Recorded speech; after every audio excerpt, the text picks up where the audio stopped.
This is not how I wanted to start this season. It's not how you wanted this season to start either. I wonder if the word season itself is going to become antiquated as the years go on, and even though we're talking about seasons in terms of a podcast, will it be like records? Remember when people used to listen to records? Yeah, I know they're kind of fashionable again now, but they'll go back out of style, and then everyone will be like, why are we using the word record? Well, season is a lot like that, isn't it? Because we don't have seasons anymore. That's becoming clear. It's all just a bunch of, well, we'd call it chaos, but really, Earth finding her balance again. Which may not include us, since we tend to be the culprits behind her imbalance in the first place.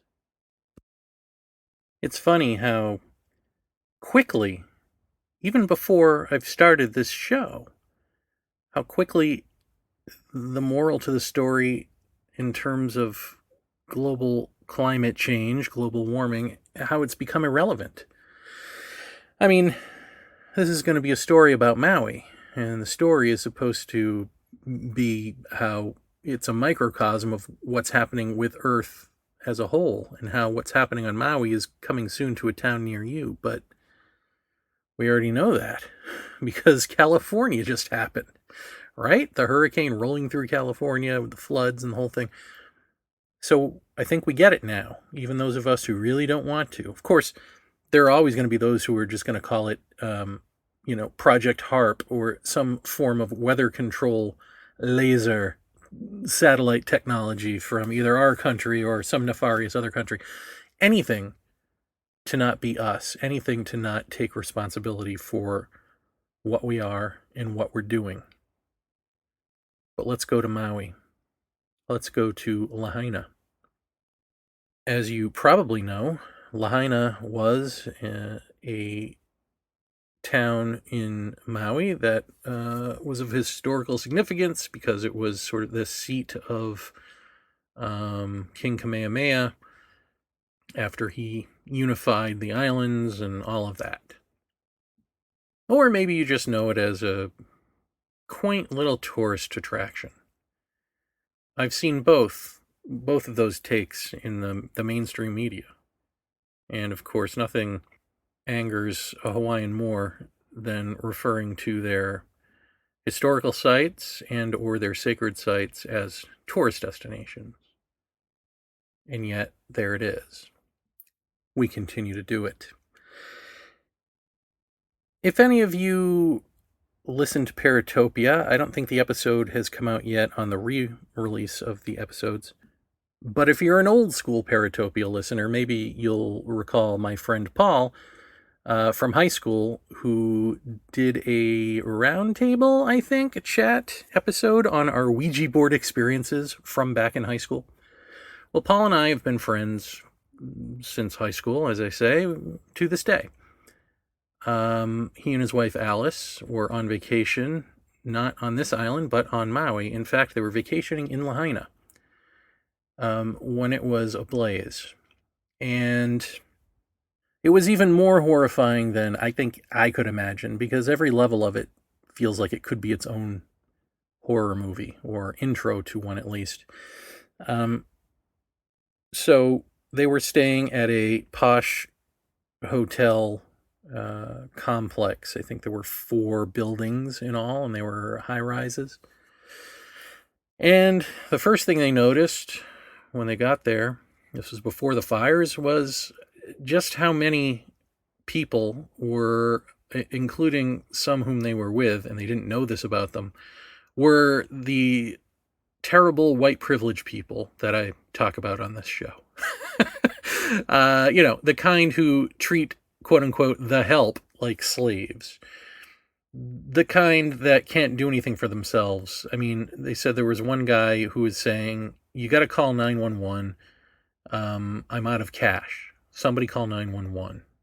He was out of cash. And I don't know if he didn't know how to get to a bank machine or if it was closed down at this point because the power was out. Probably it was closed down because the power was out. Let's guess that. But whatever the case, he wouldn't be told no. Now, it's funny that he didn't just call 911 himself to find out that, the emergency line isn't really for when you're out of cash. But things like that. Ordering around the hotel staff, all of that fun stuff. This is what they were observing. And they didn't want to be a part of it. They didn't want to be associated with it. They wanted to sort of distance themselves from even whoever it is that they went with. That already is bad news. Then the lights go out. Not too terribly long into their trip, maybe half a day or so, a day. And they had posted on Facebook, like, hey, the lights are out. Some power lines are down or something. And this is, making a joke about how this is sort of their fantasy apocalypse, an empty Gilligan's Island where everyone seems to have abandoned the place kind of thing. And then a funny thing happened on the way to that jokey Facebook post. Everyone did abandon the place, or at least the hotel staff did. They woke up, I guess, in the morning and found that there was no hotel staff anywhere.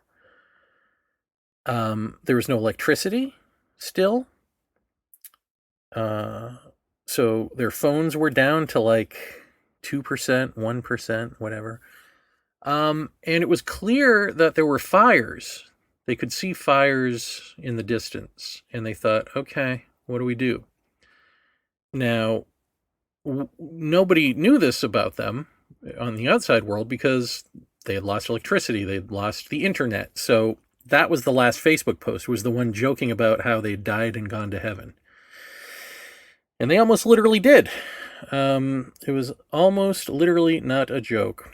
But we didn't know. So that was the last contact anyone had with them, was that Facebook post in quite some time, which is odd because they're, pretty good at keeping up on Facebook posts, especially when they're on vacation.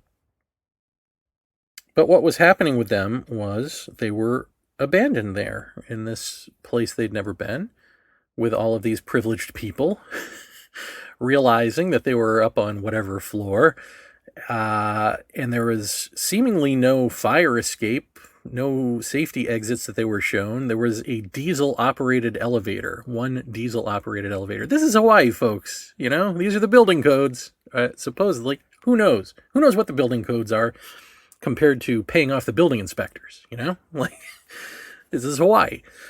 So they knew that they didn't want to be up there if there was going to be a fire, but they knew that they didn't really want to go anywhere because what if they weren't counted? What if, rescue has to be coming, right? But they also didn't want to be with these terrible people who were now complaining to, I guess, the ether, since there was no hotel staff to complain to, that the pool heating wasn't working because, the electricity's out. So the pool wasn't being heated properly, and they were complaining amongst themselves about this. Soon it would be well heated, but they didn't know that. So Paul and Alice, after many, many hours, decide, okay, this fire's getting closer.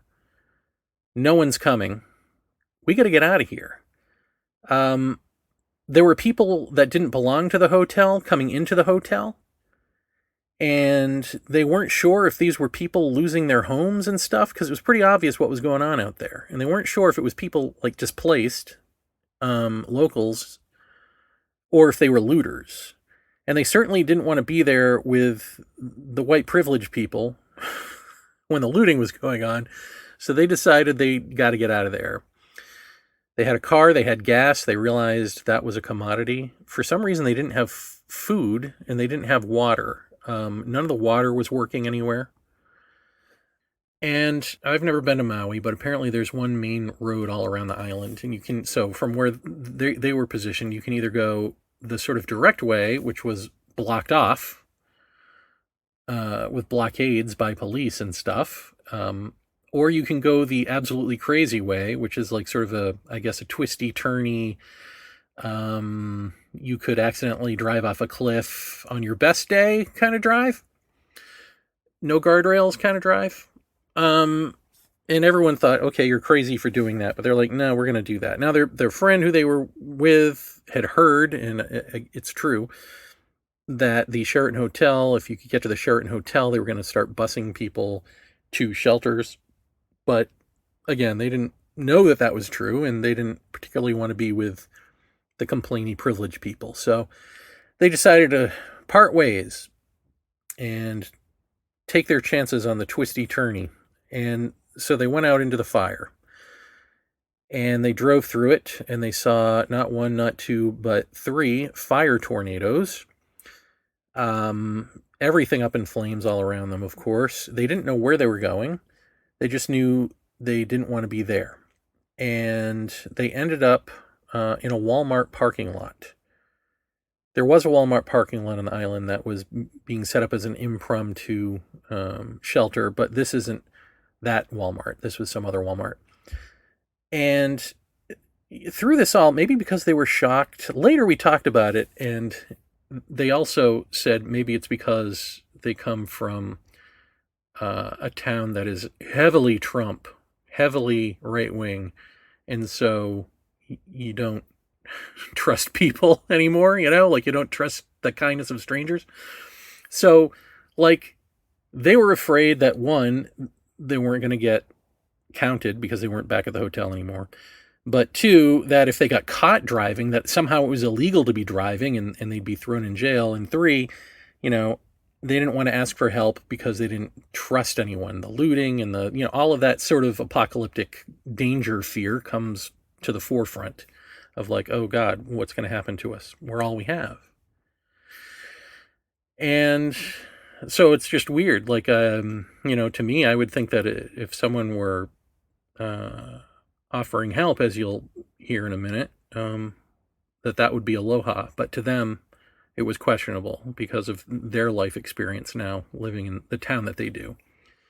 So they get to the Walmart parking lot, and now, in my infinite wisdom, I see that they haven't been online all day, and that Alice has relatives who are saying, hey, anyone heard from them? Are they okay? And at this point, the public doesn't even know how bad it is in Lahaina, right? Like, we just sort of know that there's a fire. We had heard that the fire department had thought they had put out enough, the Lahaina fire, to go deal with a bigger fire, and that it wasn't true, and that the winds picked it back up, and it was becoming a bigger deal, but we didn't know how big of a deal it was. But it was becoming kind of clear that it was a big deal, right? And there's really nothing you can do, right? There's no electricity. The cell phones had all been turned off because they were emergency use only. Of course, as you know by now, if you followed this story, there were no alarm bells no alarms that sounded. They said they turned on the radio, and there were like Christian AM stations, and there was like one FM station playing music, but that was it. There was no DJ who came on and was like, hey, run for your lives. There was no emergency warning going through any of the radio stations that they turned on. So they literally had no idea what was going on. They got to the Walmart parking lot. I saw that they weren't responding, and I was like, hey, Carol, my wife, we know people who know people. Maybe we can do something. Let's just keep it as vague as that. So we were able to make contact with them through all of that, even all of that. We were still able to make contact with them. And they sounded crazed, as one would, and shocked. And at one point in the Walmart parking lot, a woman came up to their car. This is the aloha kindness of strangers, and was sort of telling them, hey, the airport's that way. Are you guys okay? And they were like, yep, we're fine. Nope, no problem. We're good. Thanks. Like, total distrust that they, A, weren't going to be in trouble for parking in this Walmart parking lot, or B, that this was a stick-up of some sort, But no, it was just a kind person trying to help them, because clearly they were lost and disheveled, and they stand out the way that they look, I'm sure, at least, people know they're not from there. So, like I said, we were able to get in contact with them enough to buy them a plane ticket here. They asked if they could come stay with us and decompress and then go back home. We live on the island of Hawaii. We did that. We bought them a ticket. We told them, hey, you've got to be at the airport at 6 a.m. The plane leaves 2 hours later. The lady on the phone said, if you don't show up 2 hours early, they're going to give your ticket to someone else. But we weren't sure what was going to happen, really, because, I mean, it was a night of them falling asleep, trying to sleep in their car. They hadn't slept in a while. They had health issues already, and now no water and no food, and so her tongue was swelling up, and I just didn't know if they were going to pass out or that they would make it. Well, it turns out they did make it, and they made it by, they got up and they drove behind, there were some utility trucks, a couple of utility trucks with flashing lights. And so they thought, okay, these guys have to be going to the airport, which they didn't.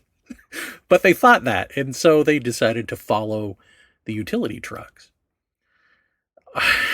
Because, again, they're in shock and all of this, and they're just not thinking straight, but they were right. They happened to be right. And not only were they right, but so their rental car was a white minivan, and they noticed at some point that as they're tailing these two utility vehicles with their lights flashing, they notice that the highway is being blocked off by the police and that they are allowed to go through, presumably because this is like an emergency crew and the police think that they're with the emergency crew. So the roads are being blocked off for this crew to go through. So they're just following, they're like ambulance chasing essentially, except it's a utility crew, not an ambulance.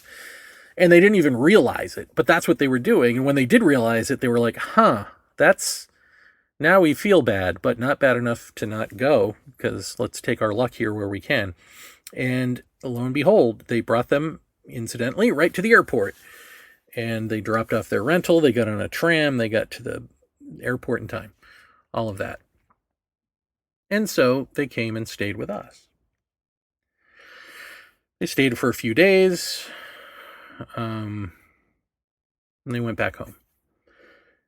Now, of course, we know just how devastating that fire was. Lahaina is gone. Over 100 people that we know of are dead, but we know that about 1,000 are missing, and so presumably many more to come. We know about all the lack of responses that happened that are kind of confounding, but not really if you live in Hawaii. I mean, the confounding thing is that Maui is such a wealthy island, so very rich, and yet they just can't seem to get it together where it counts. This has always been the story of Hawaii, from what I understand. There's always been this sort of money hole. There just ain't enough money for locals. Well, everyone's on welfare, or everyone's homeless, or on meth, or, there are all these problems that you see in other places, except that this is a rich place. So where's all that money going? There's that. That's one issue. The other issue is that one of the issues of climate change that needs to be dealt with, because we hear about, in terms of air pollution or car emissions, oil, all of that sort of stuff, is the big culprit, changing the Gulf Stream and, melting the ice caps and all of that. And all of that is true. Also true, as we see in Maui, is that when colonialism came to the islands and the sugar plantations and all that fun stuff, Lahaina used to be considered the Venice of the Pacific. So it was very watery. There was a waterway going through there. There were breadfruit trees. It was lush and watery and green. And then the plantation owners, I'm assuming other farmers and also the hotels, had the water diverted to their crops.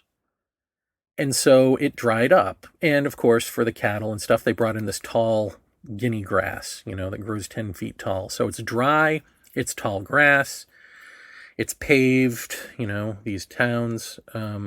It's a wildfire tragedy with wind waiting to happen. And this is the story all over the world. We see this in California, we see it everywhere. And so my point here with all of this is a point that I keep coming across whenever I talk about heart cultures, nature cultures, and the such. There's always one or two people in any given episode of me talking about that stuff, and it's usually a white male, it's definitely a white person, who gets upset that I'm putting these native cultures on a pedestal. And they usually want to say something along the lines of, they had wars, these native peoples, these First Nations, they had wars. They had slavery. And then I have to, if I want to get into the weeds with them, argue the point about, well, what does war mean to them? What did slavery mean? It didn't mean what you think it means. And by the way, I don't trust a white historian's perspective necessarily on these other cultures. In fact, many of them who are still with us today can tell their own stories, but we treat them all like they're dead. And like the white people who, quote unquote, won the war that they imposed upon people, have the real truth. And I know enough from my own just college education, the difference between what you learn, for instance, in public high school, as I did, and college, when you take specialty courses that have books, God, I can't remember. Before the Mayflower was one, but I don't remember all of the books that I had read, but I remember that there is a huge difference between the history books that tell you the diary entries of the missionaries and the colonialists and the soldiers and whatever who were there, what they say about native culture that they observed, and what you just learn generally. And these are worlds apart. They didn't observe savages. They were told that these were savages and that they were told that these were an enemy, but that's not what they observed. They observed peaceful people. That's who they were. Until war came to them, and then suddenly, you've got to defend yourself. So I can get into the weeds on all of that, and, but even in that, there's always been something missing, and I'm seeing it now with the Maui stuff. And what's missing is, it doesn't matter, we're not talking about putting people, when I say that they, live in heart or live in natural balance, where culture comes from the earth and all that. It doesn't matter if that doesn't produce perfection. You can still have fighting and quote unquote wars and quote unquote slavery, whatever those things ultimately mean to them or how they manifest to them. But what you never have in any instance of any culture of First Nations culture, you don't have a war against Earth. You would never have anything that would destroy Earth. But we don't think of that as a war. We don't think of that as enslaving nature. We don't think of that at all. We think of that as, well, what the Bible says, which is, it's here for you to do what you want. Be stewards of the earth. But really what that means is trample on it if you want. It's here for you. Nature's here for you. So nature is beneath you. It's for you. It's not, you're not with nature. You're not of nature. You are above. And this is from a book. This isn't real lived experience. This is wish fulfillment experience for massive separate self-sense, ego-driven culture. And what the earth actually needs is nature cultures who know what flora and fauna need to be propagated. The original flora needs to be brought back. The original, how to do that. They know how to do that. In other words, Lahaina needs to go back to the Hawaiians who are from that region, who know exactly how to work with Earth to fortify her as best as possible against wildfires, hurricanes, and all of that fun stuff. It doesn't mean it's, again, going to be a perfect system, because certainly what we're creating in the atmosphere is a tragedy. And I don't know that it's one that you can stave off forever. But maybe, maybe if all of Earth went back to the native peoples, including Europe, back to, I'm sure there are people in the various countries in Europe who are of the original mentality that have that knowledge handed down to them, who would know how to work with Earth too. Or maybe it's just a conversation with the trees away, like one sitting down with the trees and really asking them, what do you need, and listening and being open to feedback. Shutting off that rational, logical, robotic self that demands repetition for reality to be real, and demands, that it come from the observer, the one who wants to make everything a neurochemical transaction in life. When that person is tucked away, that baby pretending to be the adult, who is actually throwing a tantrum called desire and destroying everything, when that person is tucked away and the natural person comes out, what happens? Is there an intuitive understanding, a knowing of how to care for and with Earth that puts her in balance and sort of immediately reverses all of this? I'm going to go with yes. Not that we're going to do that, but that's what we need to do. And so that would be my answer to anyone who says, oh, you put these native cultures on a pedestal, blah, blah, blah. No, what I do is I recognize that there is a healthier way to be.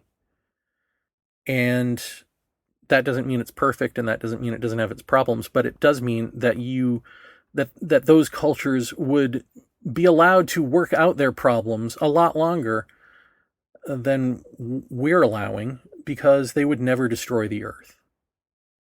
And I know, at least in terms of Hawaii, there are conversations going on locally in Maui about the restoration of Lahaina, that it's not going to be more hotels, more tourist trap stuff, that there's the recognition that they need to return Lahaina to her pre-colonial state. And they can do it. But it's interesting to me also, this microcosm that Maui is, in terms of those people who say, oh, you're putting these cultures on a pedestal and blah. And it's always, again, it's white people, it's usually white men. And I don't know if it's ever not been white men I've been confronted by. But they do it like as if, like they're the ones who are saying the thing that's true, Like they're braving it to be, because, it's illegal now to care about white culture and put that on the pedestal. And so they're going to take it back because they know that this is true. There's value to what we are as white people, blah. And, with that comes, of course, the notion that all of this stuff we're talking about in terms of persecuting these cultures is in the past, and it's not our fault, right? We always hear this with African Americans, I wasn't a slave owner. I didn't do that. I didn't, that's all in the past. Why can't they just get over it?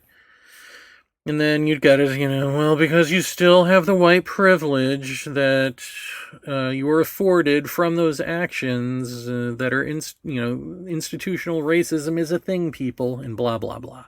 But here you actually see it. If not for the fact that I think Hawaii still has its own oral traditions and handed down knowledge that had not been cut off by missionaries. Essentially colonialism happens, missionaries come, they make Hawaiian culture on all the islands illegal. It's illegal to dance your dances and chant your chants and be Hawaiian. You've got to be literate, you've got to be literate through reading the Bible, and you've got to be Christian. And so your knowledge goes to books. Well, as we see in Lahaina, the library went up in flames. All of that knowledge goes up in flames. It doesn't go up in flames if you have an oral tradition, but the superiority of, being literate um, demands that you don't remember anything. You use that memory for something else. Like, I don't know, video games. I don't know what. But it's Hawaii, and so despite all of that stupidity, there are the traditions handed down orally, and it is kept alive through all of that. And I suspect in a lot of cultures, First Nations cultures, that has happened too. You know, they've been boarding schooled to death, but not really. They still have their grandparents who taught them. I suspect that that's true in a lot of cases. But again, here we are in a situation where even the firefighters say they didn't really have water. I mean, all this water is being diverted to where? To hotels, to farmland, to, we're talking big ag crops and the such. Not sugar plantations anymore, but whatever has taken their place. The water's diverted. And now, of course, thanks to this fire, the water is polluted and you don't want to drink it or touch it. Is that not war on the earth? Is that not a form of enslavement? A form of racism? I mean, within a day of people in Lahaina losing everything, including loved ones, everything, their houses, their all of that stuff, and the loved ones and the uncertainty, maybe their friends, all of it. They lose everything, and not one day goes by where realtors from the mainland or wherever aren't calling them and offering them money for their land. The buy-up begins, and then the governor has to step in and say, oh, we're not going to allow that to happen. Don't worry, we're not going to allow that to happen, which is great, and I hope that that's true.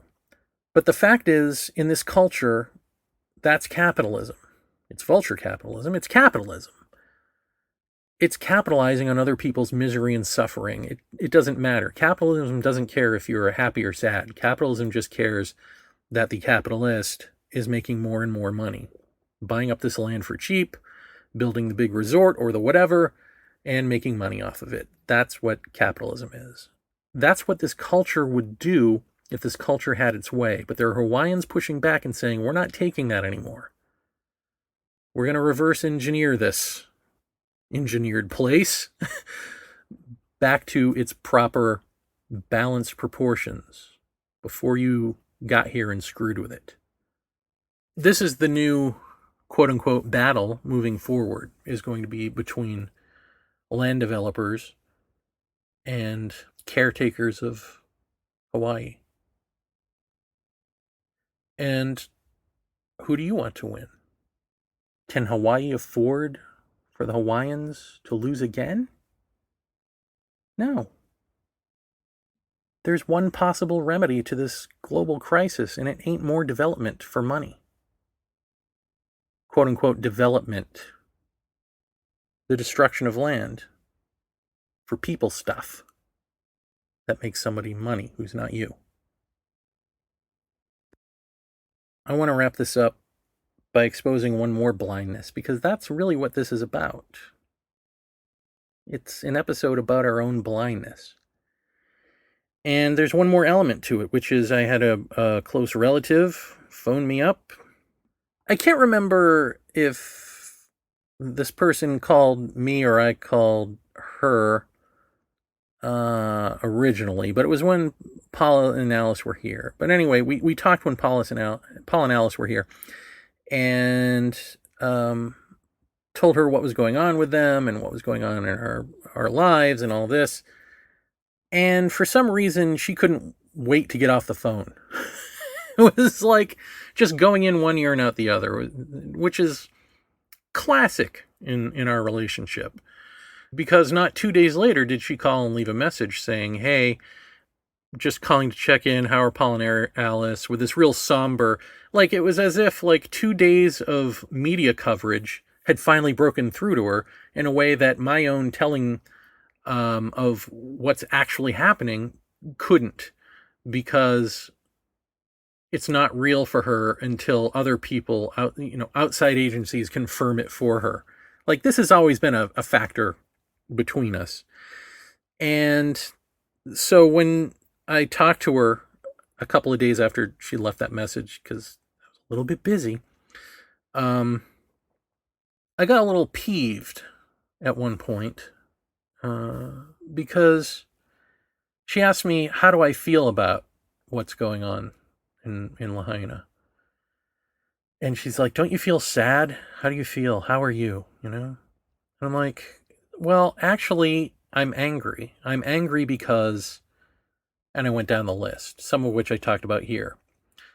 But basically, the lack of response, the lack of any sort of, in this rich place, any sort of infrastructure response, no police coming to the hotels, no, unified warning of any sort, the diversion of water, that Lahaina isn't what she used to be, and that's kind of why this is happening there, and how that's the hidden story of global warming, not just what's going on with the warmth, but why these fires can take off because the lands have been changed and decimated in many cases and, turned into dry lands, these once fertile places, for money and, all of this stuff, the oligarchy stuff. And her response to that was, yeah, but aren't you sad? And I was like, yeah, I'm sad, but I'm also angry. More than that, I am angry. My anger encompasses the sad. Of course, I'm sad that people lost their lives. But it's like, wake up. At some point, so I just sort of went off on that wake up tangent. And that's the other part of it, is like, you're not allowed, with certain people, you're not allowed to feel what you actually feel. It's got to be this shallow, aren't you sad about it? And let's go back to life. Because one of the things that I had mentioned too was I had started saying, like, like Oprah came, Oprah Winfrey, with her cameras, of course. She's going to give, I don't know what, food, clothing, something. You in a house, and you in a house, and you in a house. No, she didn't do that. But she's doing all this sort of, look at me, I'm charitable Oprah stuff. With a camera. And it's like, you're a billionaire. If you and a couple of billionaires, instead of like getting together with some musicians and doing a charity thing to raise money from common people like us, when you're the billionaires, why don't you just get together with a couple of billionaires who have, for instance, taken over Hawaii, like, the guy who runs Facebook, for instance, and start giving back some of those billions, it won't take that much. Just, you could rebuild this thing on your own with the money that you don't deserve, but that's not going to happen. Instead, she's going to come there with a camera and be like, look at me, I'm Oprah. Compassion. Let's do a story on that. And, the person I'm on the phone with's response to that is like, oh, great, that's wonderful, yeah. They're helping out. I'm like, that's not helping. And then she says, don't you think that there are, something along the lines of, don't you think that there are any good rich people in the world? And I'm like, are you seriously siding with rich people in this time? Like, I get what she's saying. She's trying to be optimistic. Like, look, every little bit helps. And look, there are some rich people. Just take the crumbs that you're given. The old liberal fallacy. Take the crumbs that you're given and be thankful. And we can't afford to do that anymore. We can't afford to have that mentality of like, someone else will take care of it, or the least amount of help is good enough, so long as I, the viewer of this, can get back to my sense of normalcy and get back to not having to feel that sadness or that anger. You can only feel the sadness. It's only compelling for a little while, that sadness. And feeling just the sadness for the lives lost, of course, that's necessary, but it's also necessary to see the systemic, not just failures, but actual successes that have gone into this. What one might call evil. But of course we don't. We call it successes that have gone into this structure that was paradise, quote unquote paradise, for outsiders, which became a hellscape for locals. and for everyone in that moment. I mean, there has to be something more than just, I mean, there has to be something more than anger too, but there has to be something more than just, don't you feel bad? Oh, good, the rich people are doing something about it. Well, on to the next. There is no on to the next. This is perpetual. There are no seasons anymore, folks. We're in the one big season. That love of repetition that scientists have, that's going away. We're in the topsy-turvy world. It's not even chaos. It's just fire and brimstone. It's what we've wrought. And we don't have to. Now, ultimately, as you know, if you've listened to this show before, even the mind that is in balance with Earth, that can rescue us from this damage that we're doing, even that isn't enough, ultimately, or, it's enough for now. It's enough to sustain us while we figure out the next piece of us, which is wholeness beyond even that which transcends and includes even that being with Earth. Right now, we're in the unhealthy separation, the divorce from Earth. We are the gods of the Earth. And when that childish fantasy dies away, if we're not extinct by then, we will go back to being adults and saying, no, that's not true. We are with Earth. And then there's also the I am experience. I am that, the universal consciousness, which cannot be relegated anymore to a wise person in the village. It can't just be the shaman. It can't be the medicine person, or whatever the word is, the kahuna. It can't just be the specialist who understands that through direct experience. It's got to be all of us. But alas, we're not even healthy enough to give ourselves enough time to ponder that. Too busy capitalizing on our own death, which is meaningless, except if you're insane. And there's billions of us being insane. So insane that I can't even make the original point I wanted to make with this, which is that Maui is the world.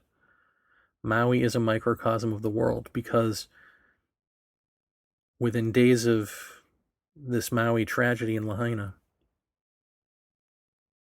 California, and that's just in America, all over the world we're burning. It's beyond sad. It's what we're doing because it's who we are.